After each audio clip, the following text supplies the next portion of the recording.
नमस्कार, मैं हूं सुरेश चौहान की और आप देख रहे हैं ऑपरेशन इतिहास। इस हफ्ते हम आपके सामने एक ऐसे वास्तु को, ऐसे भवन को लेकर आने वाले हैं जिसका भारत के लिए इतना बड़ा महत्व है जितना शायद इस देश का लाल किले का, राष्ट्रपति भवन का या किसी भी बड़े वास्तु का नहीं है। जी हाँ, जिसको आज कुतुब मीनार कहते हैं। ये विश्व की पहली वेधशाला थी जो कि नक्षत्रों के आधार पर बने हुए मंदिर का एक बड़ा कॉम्प्लेक्स था। और आपको पता ही है कि हिंदुस्तान खगोल शास्त्र में दुनिया में तब आगे था, लोगों को चांद तारों के आगे जाकर 27 नक्षत्र भी हो सकते हैं और उस नक्षत्रों में भी दुनिया भर के विश्व की कल्पना के 7 खगोल को जमीन पर उतारने का सबसे बेहतरीन नमूना वो था जिसको आज लोग कुतुब मीनार कहते हैं। ऐसे खगोल शास्त्र के इतने बड़े सबसे महान उदाहरण को वो लोग कैसे बना सकते थे जिन लोगों को शास्त्र का श भी पता नहीं था, लेकिन आज उस कुतुब मीनार को उनके नाम के साथ जोड़ा जाता है। आइए पहले इसको समझ लेते हैं। कुतुब मीनार के संबंध में प्रचलित मान्यताओं के अनुसार इसका निर्माण कार्य दिल्ली के पहले मुस्लिम शासक कुतुबुद्दीन ऐबक ने शुरू करवाया था। ऐबक के बाद इसका निर्माण कार्य इल्तुतमिश ने पूरा करवाया। देश के आधुनिक इतिहासकारों के अनुसार इस बात का कोई भी प्रमाण नहीं है कि कुतुब मीनार को भारत में राजपूत राजाओं द्वारा पहले से बनाए स्तंभों से प्रेरित होकर बनवाया गया होगा। यह मीनार लालकोट नामक ऐतिहासिक किले के चबूतरे पर बनाया गया है। कुतुब मीनार में जगह जगह लगे अरबी फारसी में लिखे अभिलेखों से पता चलता है कि इस मीनार के क्षतिग्रस्त होने पर फिरोज शाह तुगलक और सिकंदर लोधी ने इसका जीर्णोद्धार करवाया। 1981 में कुतुब मीनार के भीतर हुए हादसे में 45 लोगों की मौत के बाद इसके भीतर लोगों के प्रवेश पर रोक लगा दिया गया। मीनार का निर्माण लाल बालू पत्थरों से हुआ है। इसके चारों ओर कुरान की आयतें खुदी हुई हैं। कुछ इतिहासकार इसे इंडो अरबिक निर्माण शैली का बेजोड़ उदाहरण मानते हैं। आज जिसे हम कुतुब मीनार कहते हैं, ये एक खगोल शास्त्र की प्रयोगशाला के तौर पर जो हम आपको बार बार बता रहे हैं, ये प्रयोगशाला एक बहुत बड़े वैज्ञानिक ने, वराहमिहिर जी ने शुरू की थी। और तब राजा थे राजा विक्रमादित्य। अपने धन का, अपने धनार्जन का, अपने राज्य के पास जो उपलब्ध पैसा है उसका फ्यूचर के लिए कितना इन्वेस्टमेंट करना चाहिए, उस जमाने के राजाओं ने हमारे सामने इसका आदर्श उदाहरण रखा हुआ है। और ये विज्ञान के तौर पर हुई इन्वेस्टमेंट इस देश में होने वाले बारिश से लेके, इस देश में होने वाले भौगोलिक परिणामों से लेके खगोलीय उपयोग के लिए यहाँ पर संशोधन होता था। दुनिया के जाने माने लोगों ने भी यहाँ पर आकर संशोधन करने के तमाम उदाहरण मौजूद हैं। इस वेधशाला अर्थात कुतुब मीनार की आगे की कहानी। सम्राट विक्रमादित्य के ज्योतिषाचार्य वराहमिहिर के नाम पर स्थित मेहरावली, जिसका विकृत रूप आज मेहरौली के नाम से जाना जाता है, कभी ज्योतिष, खगोल विज्ञान और गणित के अध्ययन और शोध का बहुत बड़ा केंद्र था। कुतुब मीनार जिस स्थान पर है उसका नाम मेहरौली है।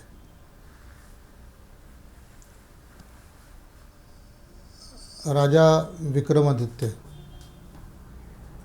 के नवरत्न थे, उनमें से एक का नाम वराहमिहिर था। वराहमिहिर के नाम से इस स्थान का नाम मेहरावली पड़ा। एक तो ये अर्थ भी है इसका, दूसरा मिहिर सूर्य को भी कहते हैं।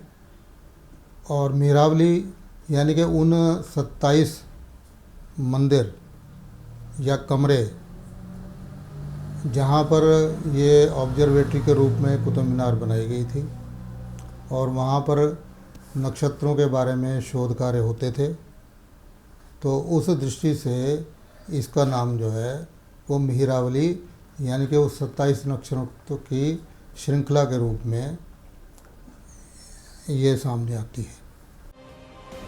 महान खगोलविद्ता वराहमिहिर ने ईसा पूर्व पहली शताब्दी में सम्राट विक्रमादित्य के द्वारा यहाँ एक बहुत बड़े वेधशाला की स्थापना करवाई थी।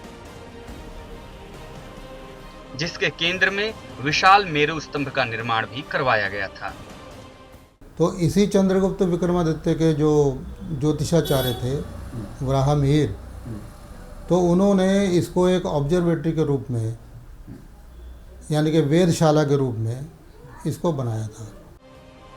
समय बीतने पर इस मेरू स्तंभ को यमुना स्तंभ, विजय स्तंभ, कीर्ति स्तंभ, सूर्य स्तंभ, वेद स्तंभ, विक्रम स्तंभ, विष्णु ध्वज आदि नामों से भी जाना और पुकारा गया। लेकिन यह निश्चित है कि कुतुब मीनार जिस क्षेत्र में स्थित है वही मुस्लिम पूर्व हिंदू शासन का या हिंदू सत्ता का केंद्र था। 1974 में सहारनपुर से प्रकाशित वराहमिहिर स्मृति ग्रंथ के संपादक केदारनाथ प्रभाकर के अनुसार मेरू स्तंभ ही कालांतर में कुतुब मीनार कहलाया। इस मेरू ध्वज की संरचना श्रीमद् भागवत पुराण में वर्णित मेरू पर्वत से मिलती है। पुराण के अनुसार मेरू की ऊंचाई पृथ्वी से ऊपर 84,000 योजन और पृथ्वी के भीतर 16,000 योजन है, अर्थात कुल ऊंचाई 1 लाख योजन। इसके निचले घेरे का परिमाप भी 16,000 योजन है। पुराण के अनुसार सूर्यादि ग्रह इस मेरू की परिक्रमा करते हैं। वराहमिहिर ने 1,000 योजन को 1 गज के बराबर मानकर मेरू स्तंभ का निर्माण करवाया। आज भी मेरू स्तंभ अर्थात कुतुब मीनार की धरती के भीतर की गहराई 16 गज है। नींव के पास मीनार का घेरा भी 16 गज है। पृथ्वी के ऊपर मूल मेरू स्तंभ 84 गज यानी 252 फीट ऊंचा था, लेकिन इसके सबसे ऊपरी मंजिल के टूट जाने के बाद वर्तमान में इसकी ऊंचाई 234 फीट 7 इंच रह गई है। मेरू स्तंभ यानी कुतुब मीनार का आकार गाजर या कमल फूल की पंखुड़ी के समान नीचे से ऊपर की ओर पतला होता चला गया है। इस स्तंभ के चारों ओर 27 नक्षत्रों के मंदिर अथवा मंडप अवस्थित थे, जिन्हें बाद में कुतुबुद्दीन ऐबक ने तोड़कर कुव्वतुल इस्लाम मस्जिद बनवा दिया। मेरू को अरबी भाषा में कुतुब और स्तंभ को मीनार कहते हैं, इसलिए अरबी भाषा के प्रभाव में इसे कुतुब मीनार भी कहा गया। इन तथ्यों से स्पष्ट हो जाता है कि कुतुब मीनार यानी मेरू स्तंभ के निर्माण का उद्देश्य ग्रहों एवं तारों के गति का अध्ययन और ज्योतिषीय शोध का था। यही कारण है कि मेरू स्तंभ को सूर्य से भी संबंधित माना गया है। सूर्य का एक नाम विष्णु भी है, इसलिए मेरू स्तंभ को विष्णु ध्वज के नाम से भी संबोधित किया गया। आज के कुव्वतुल इस्लाम मस्जिद के परिसर में स्थित लौह स्तंभ में इसे प्रांशु विष्णु ध्वजः भी कहा गया है। इस मेरू स्तंभ यानी विष्णु ध्वज के चारों ओर ग्रहों की छाया मापने के लिए स्वर्ण जड़ित लकड़ी के लट्ठ लगे हुए थे। जिन स्थानों पर लट्ठ लगाए गए थे उनके छिद्र आज भी स्तंभ पर देखे जा सकते। इस प्रकार मेरू ध्वज यानी विष्णु ध्वज अर्थात आज का कुतुब मीनार अपने समय में खगोल विज्ञान और ज्योतिष के अध्ययन और शोध के एक बड़े केंद्र के रूप में विख्यात था। इस भवन को जो कुतुबुद्दीन का नाम दिया गया है, यह कुतुबुद्दीन कौन था? यह एक आक्रमणकारी था जो मध्य एशिया से भारत में लूट करने के लिए आया था। ऐसा आक्रमणकारी जिसने अजमेर में केवल 2.5 दिन का झोपड़ा बनाया, तो उसके सामने भी अपने नाम का शिलालेख लगाया कि ये उसने बनाया हुआ है। ऐसा आदमी अगर 27 नक्षत्रों वाला मंदिर और इतना बड़ा स्तंभ बना सकता है, तो उस पर अपना नाम क्यों नहीं लगाएगा, जिसका कोई प्रमाण इस पूरे भवन में इसका नाम छोड़ के नहीं है। इस भवन के बारे में जब हम कुतुब नाम को नकार रहे हैं, तब हम आपके सामने ऐसे सत्य को रख रहे हैं जिसके पूरे तथ्य हमारे पास मौजूद है। हम किसी बात को ऐसे ही नहीं कहेंगे। ऐसे कई शिलालेख, ऐसे कई कागजात, ऐसे कई तथ्य इतने साल पुराने हैं, जब इस्लाम का भी जन्म नहीं हुआ था, तो कुतुब तो बहुत छोटी चीज है। आइए इस सत्य के सारे तथ्य देखते हैं। कुतुब मीनार के कुतुबुद्दीन ऐबक और मोहम्मद गोरी से सदियों पहले वराहमिहिर द्वारा स्थापित वेधशाला होने के कई प्रमाण हैं। साथ ही पूर्वाग्रह ग्रस्त इतिहासकारों द्वारा मेरू स्तंभ या विष्णु ध्वज को कुतुबुद्दीन ऐबक द्वारा बनवाने की बात को झूठा साबित करने के लिए भी कई साक्ष्य प्रचुरता से उपलब्ध हैं। कुतुब मीनार में उपलब्ध अभिलेखों में लिखे गए तथ्यों के आधार पर यह स्पष्ट रूप से कहा जा सकता है कि कुतुब मीनार वेधशाला के रूप में प्रयुक्त संरचना थी। कुतुब मीनार पर अंकित अभिलेखों को 3 वर्गों में विभाजित किया जा सकता है। पहले कोटि के अभिलेख वो हैं जो कुतुब मीनार के भीतरी और बाहरी दीवारों पर, प्रवेश द्वार पर, रोशनदानों में, कोनों में या अन्य गुप्त स्थानों पर अंकित किए गए। इन अभिलेखों की लिपि अत्यंत क्लिष्ट और समझे जाने में कठिन है। इन पहले प्रकार के अभिलेखों के भावार्थ समझने पर स्पष्ट हो जाता है कि कुतुब मीनार का निर्माण गोरी या ऐबक के जमाने से वर्षों पहले का है। कुतुब मीनार के प्रवेश द्वार के बाहर दाहिनी तरफ, प्रवेश द्वार के भीतर बाईं तरफ और सीढ़ियों के पास मेहराब में कुल 3 स्थानों पर संवत 1256 अंकित है। संवत 1256 यानी 1169 ईस्वी। मोहम्मद गोरी ने दिल्ली पर 1193 से 1200 ईस्वी तक और उसके मरने के बाद कुतुबुद्दीन ऐबक ने 1206 से 1210 ईस्वी तक दिल्ली पर शासन किया। स्पष्ट है कि कुतुब मीनार में अंकित 1256 संवत यानी 1169 में कुतुब मीनार मौजूद था और यह ऐबक के द्वारा निर्मित नहीं है बल्कि इसके जमाने से वर्षों पहले का है। कुतुब मीनार की दूसरी मंजिल पर अंकित एक अभिलेख में संवत 1204 अंकित है, लेकिन खरोंच के कारण कुछ इतिहासकार 2 को 7 पढ़ते हुए इसे 1704 मान लेते हैं। लेकिन जम्मू कश्मीर के पूर्व मुख्य न्यायाधीश कंवर सेन ने इसे संवत 1204 ही माना है। संवत 1204 के अनुसार यह अभिलेख सन 1147 ईस्वी का है, जो पृथ्वीराज चौहान के शासनकाल से भी पहले का है। कुतुब मीनार के रोशनदानों और अंदर कई अन्य जगहों पर कूट अक्षरों में गणनाएं अंकित हैं। एक ऐसी ही गणना में 1 से 9 तक के अंक के सामने सा, त्रो, स्त आदि लिखा हुआ है। चूंकि कुतुब मीनार एक वेधशाला थी, इसलिए निश्चित रूप से कहा जा सकता है कि वराहमिहिर अथवा उनके शिष्यों ने नवग्रहों की गति अथवा चलन के संबंध में इन गणनाओं को अंकित किया होगा। कुतुब मीनार में प्राप्त दूसरी प्रकार के अभिलेख भी स्पष्ट संकेत देते हैं कि यह एक हिंदू मूलक संरचना है। कुतुब मीनार के मुख्य प्रवेश द्वार के बाईं तरफ एक अभिलेख में संवत 1464 समाप्त, सविता आदि शब्दों से बना एक वाक्य अंकित है। इसमें समाप्त और सविता यानी सूर्य का अर्थ स्पष्ट है, जो यह सिद्ध करने के लिए पर्याप्त है कि यह विष्णु स्तंभ एक हिंदू मूलक निर्माण था। जहाँ कोई कुछ मिला या नहीं मिला, कोई मंदिर पर कोई संपत्ति गड़ी हुई है, सोना गड़ा हुआ, इसके लिए यहाँ के एसआई और सारे सक्रिय हो जाते हैं। लेकिन प्रत्यक्ष दिख रहा है कि कुतुब मीनार जिसका नाम है, कुतुबुद्दीन ऐबक कब हुआ? 1208 में, और 1212 में वो चला गया। 4 साल में जो मीनार जो 10,000 वर्ष पुरानी है, जो लोहे की एक अद्भुत कृति है दुनिया के लिए, जो दुनिया के लिए एक आश्चर्य है कि लोहे का एक ऐसा मीनार जिस पर जंग नहीं लगता आज तक, उसका निर्माण कुतुबुद्दीन ऐबक ने कराया था क्या 4 साल में? ये हास्यास्पद है और दुर्भाग्य है कि इसके सुन करके भी देश के इतिहासकारों के मन को कष्ट नहीं होता। कुतुब मीनार की तीसरी मंजिल पर अंकित एक अभिलेख में पृथ्वी निर्पह स्तंभ अंकित है। इसे शुद्ध संस्कृत में पृथ्वी नृपह स्तंभ लिखा जाना चाहिए था। नृपह मतलब राजा। यह स्पष्ट करता है कि यह अभिलेख पृथ्वीराज चौहान, जिनका शासनकाल 1175 से 1193 ईस्वी तक रहा है, के शासनकाल में किसी राज कारीगर या अन्य किसी व्यक्ति द्वारा उस स्थान पर अंकित किया गया होगा।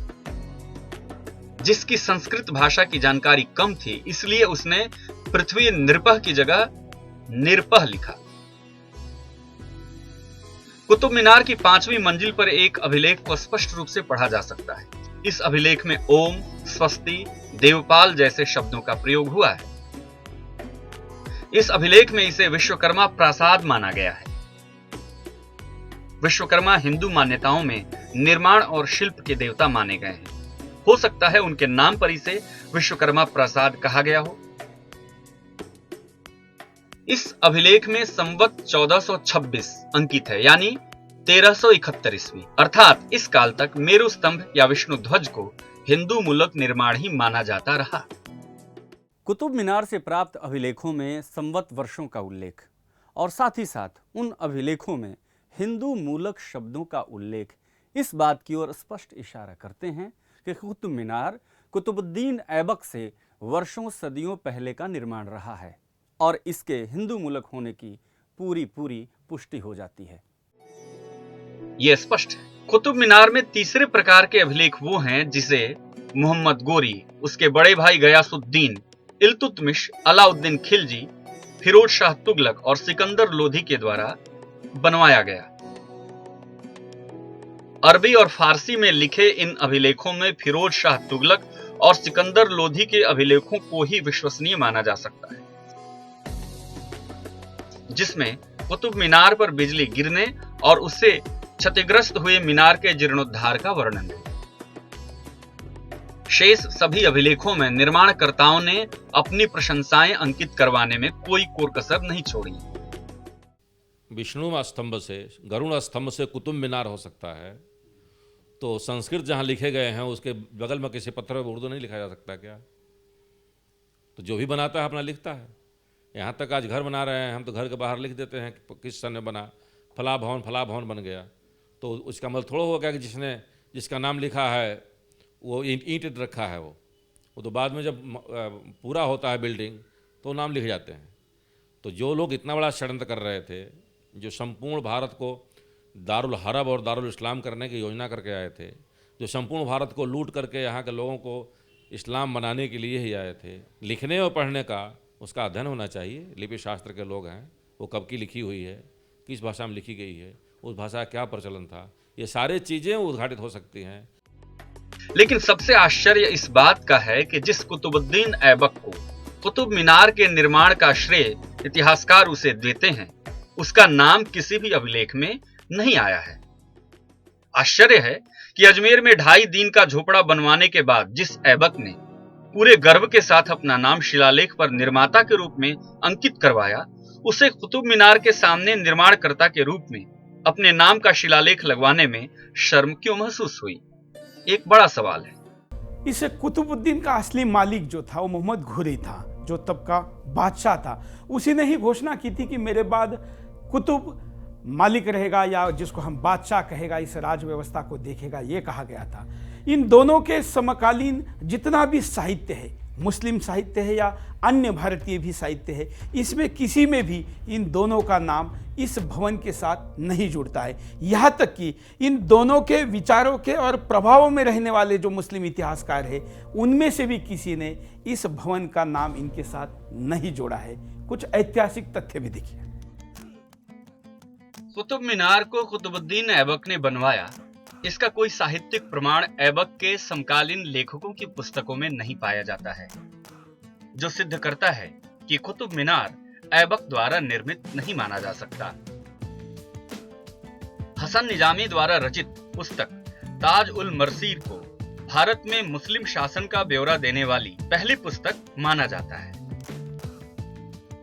इस पुस्तक में कुव्वतुल इस्लाम मस्जिद के निर्माण का तो वर्णन है, लेकिन कुतुब मीनार के निर्माण पर लेखक का मौन रहना यह बताता है कि ऐबक ने कुतुब मीनार का निर्माण अगर करवाया होता तो उसका उल्लेख इस पुस्तक में जरूर हुआ होता।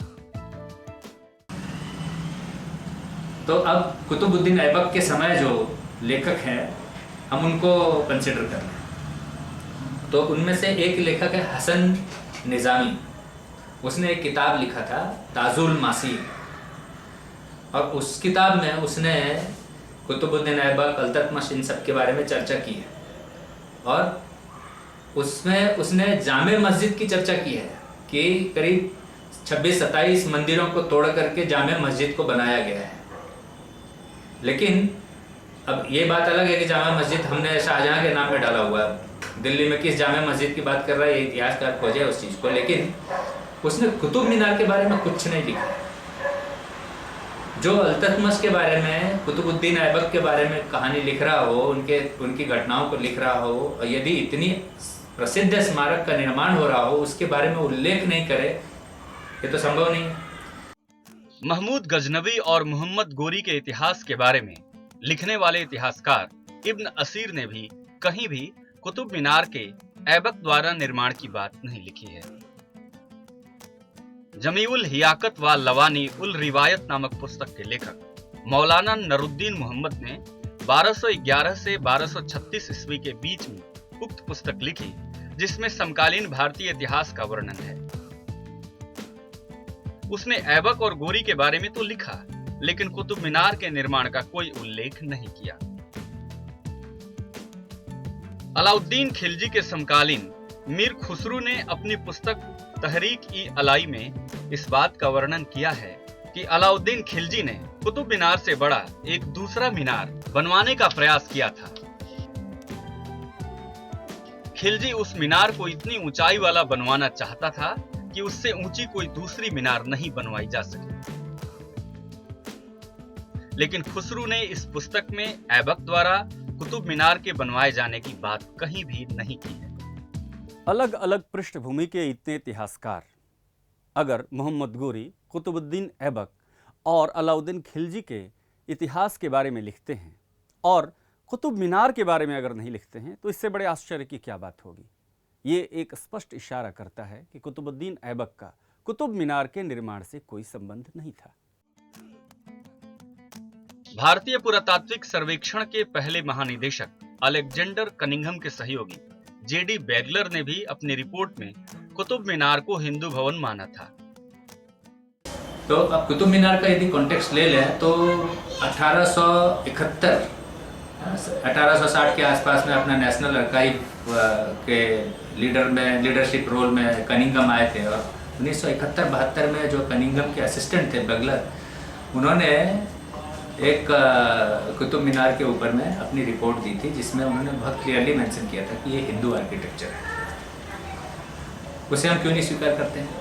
उसको एटलीस्ट हमारे इतिहासकार जो है कंसीडर क्यों नहीं करते हैं वन ऑफ द डॉक्यूमेंट के रूप में? अच्छा, लेकिन कनिंघम ने उसकी रिपोर्ट को मानने से इनकार कर दिया और कुतुब मीनार को एक इस्लामिक संरचना मानने की गलती कर बैठा, हालांकि वह खुद यह निर्णय लेते समय भ्रम की स्थिति में था। ऐतिहासिक प्रमाणों के बाद आइए अब हम नजर डालते हैं इसकी जो बनावट है, इसकी जो वास्तु है, उसके कला की तरफ। अगर हम ये देखें तो जिस प्रकार से ये पूरी वेदशाला बनी है, जिसको विष्णु स्तंभ कहा जाता है, विष्णु ध्वज भी कहा जाता है, ये विष्णु का नाम इसलिए भी आता है क्योंकि ये सारे जो नक्षत्र है इसका स्वामी सूर्य माना गया है, और सूर्य का एक नाम विष्णु भी है, एक रूप विष्णु भी है, और इसलिए इसको विष्णु स्तंभ कहा गया। इसकी सारी बनावटों को अगर हम देखते हैं तो पूरी तरीके से भारतीय स्थापत्य कला का आदर्श उदाहरण है। आइए इस पर नजर डालते हैं। कुतुब मीनार अर्थात विष्णु ध्वज एक वेदशाला था।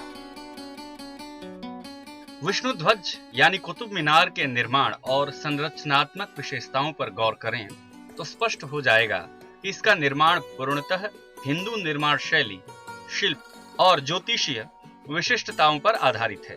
ध्वज के भीतर आने वाले प्रकाश को नियंत्रित करने के लिए रोशनदानों के आगे मोटे रस्से लटकाने की व्यवस्था थी। इन रोशनदानों की संख्या 27 है, जो आकाश में अलग अलग 27 नक्षत्रों को देखने के लिए बनाए गए थे। ये सारे रोशनदान एक दूसरे से 105 डिग्री के अंतर पर बनाए गए हैं ताकि संपूर्ण आकाश का निरीक्षण किया जा सके। मुख्य प्रवेश द्वार उत्तर दिशा में है। उत्तर दिशा में यह प्रवेश द्वार ध्रुव तारे को देखने के लिए बनवाया गया था। यहाँ एक महत्वपूर्ण बात यह है कि अगर कुतुबुद्दीन इस विष्णु ध्वज यानी कुतुब मीनार का निर्माता रहा होता तो कुतुब मीनार का मुख्य प्रवेश द्वार पश्चिम दिशा की ओर रखता, न कि उत्तर की ओर। मैं स्पष्ट रूप से कह सकता हूँ और दबाव और विश्वास के साथ कह सकता हूँ कि कुतुब मीनार किसी कुतुब मीनार नहीं है। वह गरुड़ स्तंभ है, वो विष्णु और सरस्वती का मंदिर है। वहाँ तमाम जैन और हिंदू मंदिरों को तोड़कर उसके अवशेष से जल्दी जल्दी बनाया गया। उतना बड़ा प्रकल्प, उतना बड़ा मॉन्यूमेंट कोई 2 साल और 3 साल के किसी गुलाम शासन के द्वारा बनाना यह हास्यास्पद ही है, असंभव है। इसलिए उसको ये कहना कुतुबुद्दीन ऐबक का मस्जिद या कुतुब मीनार, यह केवल हमको अपमानित करने का, भारत के मन को अपमानित करने का, भारत के इतिहास को विकृत करने का एक षड्यंत्र है। कुतुब मीनार के रोशनदानों के आसपास लोहे के जंजीरों के प्रयोग के निशान मिलते हैं। उनमें कुछ लोहे के अंश कुब्बतुल इस्लाम मस्जिद परिसर में स्थित लौह स्तंभ से मिलते हैं, जो दिखाता है कि यह मीनार लौह स्तंभ के निर्माण के आसपास का निर्माण है। कुतुब मीनार को वेधशाला सिद्ध करने के लिए इससे बनने वाली साल के अलग अलग दिनों की छाया का अध्ययन सबसे सरल साधन है। सहारनपुर से प्रकाशित वराहमिहिर स्मृति ग्रंथ के संपादक केदारनाथ प्रभाकर ने 1970 में कुतुब मीनार के छाया का अध्ययन अलग अलग दिनों में किया था। केदारनाथ प्रभाकर के पर्यवेक्षण के अनुसार 21 जून ठीक मध्याह्न को जब दिन सबसे बड़ा होता है, तब कुतुब मीनार की छाया पृथ्वी पर दिखाई नहीं देती है। दक्षिणी दिल्ली में कुतुब मीनार के नाम से जो इस समय प्रसिद्ध रचना है, ये दक्षिण की तरफ 5 डिग्री 1 मिनट और 28 सेकंड जो है वो दक्षिण की तरफ झुकी हुई है। जिस समय सूर्य जो है 12 बजे के लगभग जब 21 जून को आता है, तो उस समय इसकी जो परछाई है वो इसके नीचे के सरफेस से मतलब गायब हो जाती है। इसका कारण है कुतुब मीनार की विशिष्ट बनावट। सूर्य 21 जून को मध्य रेखा से 23 डिग्री 30 मिनट उत्तर की ओर होता है। कुतुब मीनार की स्थिति मध्य रेखा से 28 डिग्री 31 मिनट और 28 सेकंड उत्तर की ओर है। इन दोनों स्थितियों का अंतर 5 डिग्री 1 मिनट 28 सेकंड है।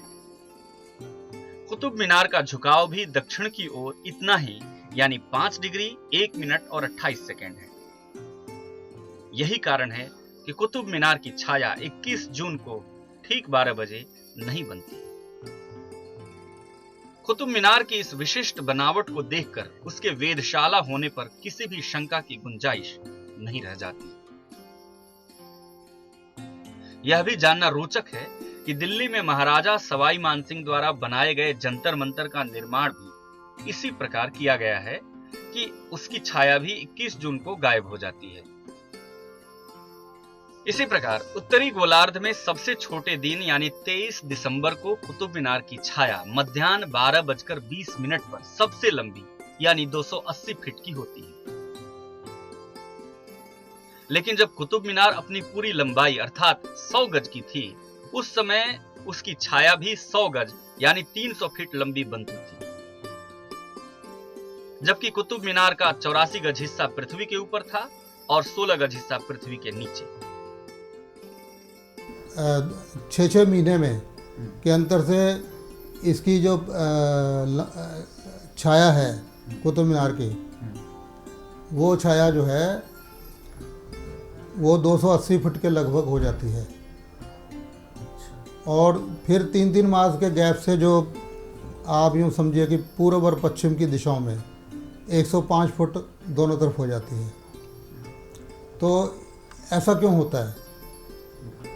तो ये एक वेधशाला थी और ज्योतिष शास्त्र से संबंधित जो भी ज्ञान था उसका इससे अध्ययन किया जाता था इसके माध्यम से। और जो 27 हमारे नक्षत्र माने गए हैं। उत्तरी गोलार्ध में जब रात दिन बराबर होते हैं यानी 21 मार्च को ठीक मध्याह्न में बनने वाली कुतुब मीनार की छाया और भी अद्भुत है। इस छाया की विशेषता है कि इसमें कुतुब मीनार की लंबाई वाली छाया गायब होकर इसके 5 छज्जों की छाया एक के ऊपर एक रखे हुए 5 औंधे घड़े की छाया के समान बनती है। कुतुब मीनार की छाया के अध्ययन का निष्कर्ष और इसके 5 डिग्री अंश पर झुकाव और साथ ही साथ इसमें विशिष्ट प्रकार से बने 27 रोशनदान इस बात के इशारा के लिए, इस बात की पुष्टि के लिए काफी हैं कि ये कुतुब मीनार जो कि विष्णु स्तंभ था, वास्तव में एक वेधशाला के रूप में प्रयुक्त होने वाला भवन था। अब सवाल यह है कि जिस मेरु स्तंभ यानी विष्णु ध्वज अर्थात आज के कुतुब मीनार के कण कण में वेधशाला होने के इतने अकाट्य प्रमाण मौजूद हों, उसे एक बर्बर आक्रमणकारी जिसे खगोल विज्ञान और ज्योतिष का क ख भी पता नहीं हो, उसके द्वारा बनाया घोषित कर देना संपूर्ण भारतीय सभ्यता का अपमान नहीं तो और क्या है। सादा जीवन उच्च विचार, ये भारत के लोगों की जीवन शैली थी और इसलिए सोने की चिड़िया कहे जाने वाले इस देश के लोगों के घरों में वो सामर्थ्य या वो सारी सोने वाली चीजें नहीं दिखती थी। लेकिन अगर उसको देखना है तो हमारे मंदिरों में वो दिखती थी, क्योंकि मंदिर तब एक तरीके से आज के बैंक का काम करते थे और समाज का संतुलन और आवश्यकता अनुसार उसको ज़रूरतें पूरे करने का काम भी करते थे। इसलिए यहाँ के मंदिर बहुत अमीर थे। पिछले दिनों पद्मनाभन मंदिर में निकला हुआ हजारों टन सोना इसी का उदाहरण है। और यह कुतुब मीनार जिसको आज हम कहते हैं, जो विष्णु स्तंभ है, यहाँ पर जो 27 नक्षत्र मंदिर थे, वहाँ पर भी भारत के सामर्थ्यशाली, गौरवशाली, विद्वान होने के साथ साथ धनवान होने की भी तमाम उदाहरण थे। और यही एक कारण था कि लुटेरों को इस जगह पर आकर इतिहास को ही नहीं बल्कि भूगोल को भी तोड़ मरोड़ करने का एक ऐसा मौका मिला जो सोने की लालच से खींच कर लाया। भारत के मंदिर समृद्ध होने का एक उदाहरण अगर मैं देना चाहूं तो जितने भी आक्रमणकारी आए, वो किसी भी धर्म के थे, किसी भी देश के थे या दुनिया के किसी भी हिस्से से आए थे, उन्होंने भारत में सबसे पहले अगर लूट कहीं पर की तो मंदिरों पर की। और यही एक कारण था कि यह विष्णु स्तंभ के चारों तरफ जो 27 मंदिर थे नक्षत्रों के, इन मंदिरों को भी लूटा गया। इसके अंदर ऐसे ऐसे बड़े बड़े और स्वर्ण जड़ित यंत्र भी थे, उन नक्षत्रों का प्रतिनिधित्व करने वाले। इन यंत्रों का धार्मिक महत्व था, लेकिन इसके बावजूद भी लुटेरों ने उन्हें नहीं छोड़ा। दिल्ली के कुतुब परिसर स्थित कुव्वतुल इस्लाम यानी इस्लाम की ताकत के नाम से जाना गया मस्जिद भारत में बने सबसे पुरानी मस्जिदों में से एक है।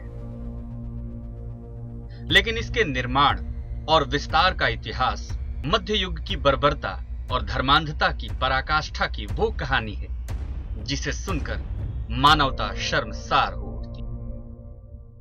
इतिहासकार कहते हैं कि कुतुबुद्दीन ऐबक ने 1192 ईस्वी में इस मस्जिद को दिल्ली पर विजय प्राप्त करने के बाद 27 मंदिरों को तोड़कर बनवाया था। कुव्वतुल इस्लाम मस्जिद के पूर्वी प्रवेश द्वार के बगल में लगे कुतुबुद्दीन ऐबक द्वारा फारसी में लिखवाए अभिलेख के अनुसार यह मस्जिद सूर्य के घेरे में 27 बुत खानों यानी मंदिरों को तोड़कर बनाया गया था। ऐतिहासिक प्रमाणों के आधार पर इतिहासकारों ने माना है कि कुव्वतुल इस्लाम मस्जिद आज जिस स्थान पर जीर्ण शीर्ण अवस्था में खड़ा है, वहां कभी पृथ्वीराज चौहान द्वारा बनवाया हुआ प्रसिद्ध विष्णु मंदिर था। उस मंदिर की दूसरी मंजिल पर मस्जिद बनाया गया था। इस मस्जिद का भाग आज भी पृथ्वी से लगभग 20 फीट ऊंचा है। मंदिर से सटे क्षेत्र में विश्व की पहली वेधशाला थी, जिसके मध्य में मेरु स्तंभ अर्थात कुतुब मीनार था, जिसकी चर्चा पहले भी की जा चुकी है। मेरु स्तंभ एक तालाब के बीच में स्थित था, जिसके पूर्व और पश्चिम में 27 नक्षत्रों को समर्पित 27 मंदिर थे। इन नक्षत्र मंदिरों में हर नक्षत्र के देवता की मूर्ति भी स्थापित थी। कुतुबुद्दीन ऐबक दिल्ली विजय के अहंकार में जब इन मंदिरों को नष्ट कर रहा था, तो शायद उसे पता नहीं था कि धर्मांधता के अंधकार में वह ज्ञान विज्ञान के एक महान केंद्र को नष्ट कर सभ्यता को अज्ञानता और पाशविकता के रसातल में ले जा रहा है। इन 27 मंदिरों को तोड़ने से जो सामग्रियां मिली थी, उनकी कुल कीमत उस समय 5 करोड़ 45 लाख देलीवाल थी। देलीवाल उस समय दिल्ली की प्रचलित मुद्रा थी। आज बाजार में एक देलीवाल की संभावित कीमत 50 रुपए के करीब हो, अर्थात आज के मूल्य में इन 27 नक्षत्र मंदिरों को तोड़ने से प्राप्त सामग्रियां लगभग 3 अरब रुपए की कीमत की थी। इन नक्षत्र मंदिरों के अलावा पृथ्वीराज चौहान के आराध्य देव भगवान विष्णु का मंदिर भी ऐबक ने तुड़वा दिया। इस विष्णु मंदिर के प्रांगण में बने लौह स्तंभ भारत के अद्भुत प्राचीन विज्ञान कौशल का उत्कृष्ट नमूना था, जो आज भी सदियों के बाद भी विद्यमान है। सदियां बीत जाने के बाद भी आज यह स्तंभ जंग रहित रहकर सीना ताने खड़ा है। इसके चबूतरे पर ब्रह्मा जी की मूर्ति थी, जिसे आतताइयों ने तोड़ डाला। इस लौह स्तंभ पर गुप्त लिपि में लिखित 3 छंद आज भी मौजूद हैं। इन छंदों में चंद्रगुप्त द्वितीय के ऐश्वर्य और पराक्रम का वर्णन है। जो आयरन पिलर है कुतुब मीनार में, उसके ऊपर में ब्राह्मी लिपि में संस्कृत भाषा में बहुत स्पष्ट रूप में ये लिखा हुआ है कि ये जो टावर है इसका नाम विष्णु ध्वज है, और इसे राजा चंद्र ने बनाया। राजा चंद्र एक छत्र राजा था, विश्व दिग्विजयी राजा था। तो उस लिपि को जो प्रमाण के तौर पे उस आयरन पिलर पे लिखा हुआ, उसको हम क्यों नहीं ले रहे एक प्रमाण कुतुब मीनार के हिस्ट्री के रूप में? अब हम इसलिए नहीं ले पा रहे हैं क्योंकि वो जो आयरन पिलर वो कम से कम 1600 साल पुराना है। तो पूरा का पूरा यदि हम उसको प्रमाण ले लेते हैं, तब तो वो विष्णु ध्वज जो है, जिसको हम आज कुतुब मीनार के नाम से जानते हैं, वो कम से कम 1600 साल पुराना तो होगा ही होगा। वो जो लोहे की लाट है, उस पर जो प्राचीन अभिलेख है वो ब्राह्मी लिपि में है, और उसमें किसी राजा चंद्र का नाम है। उस चंद्र को आधुनिक विद्वत्ता ने चंद्रगुप्त से आइडेंटिफाई किया है, और चंद्रगुप्त से आइडेंटिफाई करके फिर उन्होंने चंद्रगुप्त विक्रमादित्य किया है, क्योंकि गुप्त वंश के अंदर 2 चंद्रगुप्त हुए हैं, एक समुद्रगुप्त का पिता और एक समुद्रगुप्त का पुत्र। जो उसका पुत्र हुआ है उसको विक्रमादित्य कहते हैं। ऐसा माना जाता है कि वराहमीर के समय में इस पूरे क्षेत्र को मिहिरावली कहा जाता था, जो अब अपभ्रंश के रूप में महरौली के नाम से जाना जाता है। वराहमिहिर सम्राट विक्रमादित्य के राज दरबार के राज ज्योतिष थे। साथ ही साथ वो खगोल विज्ञानी और गणितज्ञ भी थे, जो मिहिरावली में अपने सहयोगियों के साथ रहकर गणित विज्ञान और ज्योतिष शिक्षा का पठन पाठन किया करते थे। आक्रमणकारी कुतुबुद्दीन ऐबक द्वारा नक्षत्र मंदिरों और विष्णु मंदिर के तोड़ देने से उस समय के ज्ञान विज्ञान और उत्कृष्ट सभ्यता संस्कृति का एक महान प्रतीक भी नष्ट हो गया। इन 27 मंदिरों को तोड़कर जो कुव्वतुल इस्लाम मस्जिद बनाई गई, ये मध्ययुगीन इतिहास की सबसे बड़ी बर्बरता का उदाहरण भी है। ये केवल किसी पराये इतिहास लिखने वालों ने नहीं लिखा, बल्कि उन इस्लामिक इतिहासकारों ने भी इस बात को स्वीकारा है। हालांकि उनका स्वीकारने का कारण और उद्देश्य अपने मुसलमान भाइयों में गुणगान गाना ये था, या अपने बादशाह की शौर्य कथाओं को रंगीन बनाकर पेश करना भी था। हम अगर देखें तो यहाँ पर उन चीज़ों के निशान आज भी मौजूद है, इतने सालों बाद भी, जो सीधे सीधे भारतीयता या हिंदू के साथ जोड़े जाते हैं। कुव्वतुल इस्लाम मस्जिद, मेरुस्तंभ या विष्णु ध्वज अर्थात कुतुब मीनार वेदशाला के ही 27 नक्षत्र मंदिरों को ध्वस्त कर उसकी सामग्रियों से बनवाया गया था। इसके कई साहित्यिक और संरचनात्मक प्रमाण मस्जिद के चप्पे चप्पे पर दिखाई देते हैं। भारतीय पुरातात्विक सर्वेक्षण के महानिदेशक अलेक्जेंडर कनिंघम के सहयोगी जेडी बैगलर ने 1871-72 में प्रस्तुत अपनी रिपोर्ट में कहा कि कि मस्जिद वाले स्थान पर एक विशाल मंदिर के अस्तित्व होने की पूरी संभावना है। कि जब तक किसी मुल्क में वहाँ के रहने वालों के आप धर्म को अटैक नहीं करेंगे तो आप कभी भी उस मुल्क के ऊपर शासन नहीं कर सकते। ये अंग्रेज़ों ने देखा कि इस देश में जो भी है, अगर इनके धर्म को नहीं कुचला जाएगा, इनके पढ़ने की जो वो है एजुकेशन सिस्टम को अटैक नहीं किया जाएगा, तब तक हम यहाँ के ऊपर इनके ऊपर शासन नहीं कर सकते। इसीलिए वो अंग्रेज़ी यहाँ के ऊपर लाए, इसीलिए उन्होंने जितनी कोशिशें की थी वेस्ट की, वो सब यहाँ थोपने की कोशिश की, और हमारे धर्म को भी उन्होंने लोगों को ईसाई बनाना शुरू किया, कन्वर्ट करना शुरू किया। जब तक आप उस पर अटैक नहीं करेंगे, किसी देश पे आप राज नहीं कर सकते। एक और महत्वपूर्ण रिहाला नामक पुस्तक के लेखक इब्न बतूता ने इस बात का विस्तार से वर्णन किया है कि कुब्बतुल इस्लाम मस्जिद मंदिरों के समूह को ध्वस्त कर बनाई गई थी। दिल्ली पर विजय प्राप्त करने के बाद इन मंदिरों को मस्जिद में बदल डाला गया। मस्जिद के पूर्वी द्वार पर लगे भारतीय पुरातात्विक सर्वेक्षण के शिलापट्ट में इस बात का उल्लेख है कि इस मस्जिद का निर्माण 27 मंदिरों को तोड़कर किया गया। जॉन एल एस्पोजिटो ने अपनी पुस्तक the Oxford history of Islam में लिखा है कि कुब्बतुल इस्लाम मस्जिद 1191 में बनना शुरू हुआ, जिसका निर्माण स्थल ध्वस्त किए गए मंदिर का अवशेष था।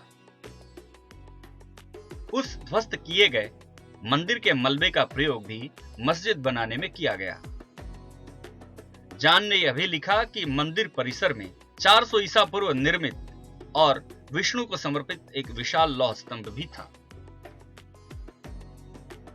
अलीगढ़ मुस्लिम विश्वविद्यालय के संस्थापक सैयद अहमद ने भी अपनी पुस्तक असर उस सनादीद में मंदिरों को तोड़कर मस्जिद बनाने की बात का उल्लेख किया है।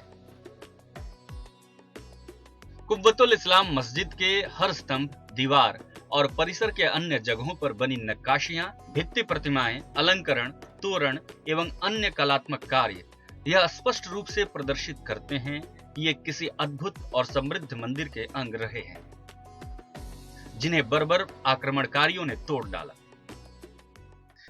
लेकिन जो उसके पिलर्स के ऊपर जो इंस्क्रिप्शन दिया हुआ है, जिसमें कि साफ साफ लिखा हुआ है कि 27 मंदिरों को तोड़ करके ये मस्जिद गई थी। अच्छा, उनके जो पिलर्स हैं, खासकर जिसके ऊपर की मस्जिद स्टैंड करती है, वो बिल्कुल हिंदू मंदिर के हैं। और जो सब जितने मंदिर हैं वो सब कोई जो बने हैं वो 9 शताब्दी के बीच के हैं, और उनकी जो कलाकृति है, मंदिरों का जो शेप है, उसी समय का चीज़ें हैं सब।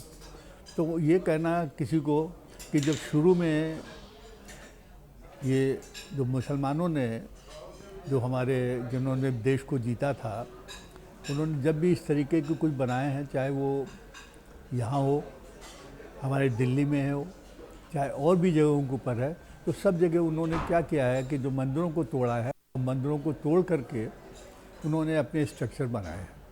इस मस्जिद की बाहरी दीवार पर आज भी गणेश की एक प्रतिमा स्थापित है। मस्जिद परिसर स्थित लौह स्तंभ, जिस पर संस्कृत भाषा में राजा चंद्रगुप्त द्वितीय के शौर्य एवं पराक्रम का वर्णन मिलता है, इसके मंदिर होने का एक अकाट्य प्रमाण है। कुब्बतुल इस्लाम मस्जिद की दीवारों पर बने हुए ये भित्ति चित्र, ये प्रतिमाएं और इसके स्तंभों पर बने हुए ये अलंकरण इस बात की पुष्टि करते हैं कि यह वास्तव में पहले मंदिर का अंश रहा होगा, बाद में जिसे तोड़कर मस्जिद के रूप में परिणत कर दिया गया। इन प्रमाणों को देखने के बाद स्वतः ही स्पष्ट हो जाता है कि विष्णु मंदिर के स्थल पर 27 नक्षत्र मंदिरों को तोड़कर बनाए गए कुब्बतुल इस्लाम मस्जिद का निर्माण एक पुष्पित पल्लवित संस्कृति के प्रतीक को निर्दयता पूर्वक नष्ट कर जिस प्रकार किया गया, उसे सिद्ध करने के लिए अब शायद किसी और प्रमाण की आवश्यकता नहीं है। आज के एपिसोड से तो यह एस्टेब्लिश हो ही गया है कि ये कुतुब मीनार नहीं है, इसके ऊपर नाम चिपकाया गया है। वास्तव ये है विष्णु स्तंभ। तो उस क्षेत्र में रहने वाले लोग या उस तरफ जाने वाले लोग अब कुतुब मीनार नहीं, विष्णु स्तंभ कहें। बोलना शुरू करिए, कुछ सालों बाद वो अपने आप स्थापित हो जाएगा। ऐसे सत्य को स्थापित करने के लिए आज हमने जैसे एक पर्दा उठाया, अगले हफ्ते हम फिर किसी ऐसे स्मारक को आपके सामने लेकर आएंगे जिसको इतिहास के कालिक ने ढक कर रखा है, वो भी हम आपके सामने लेकर आएंगे।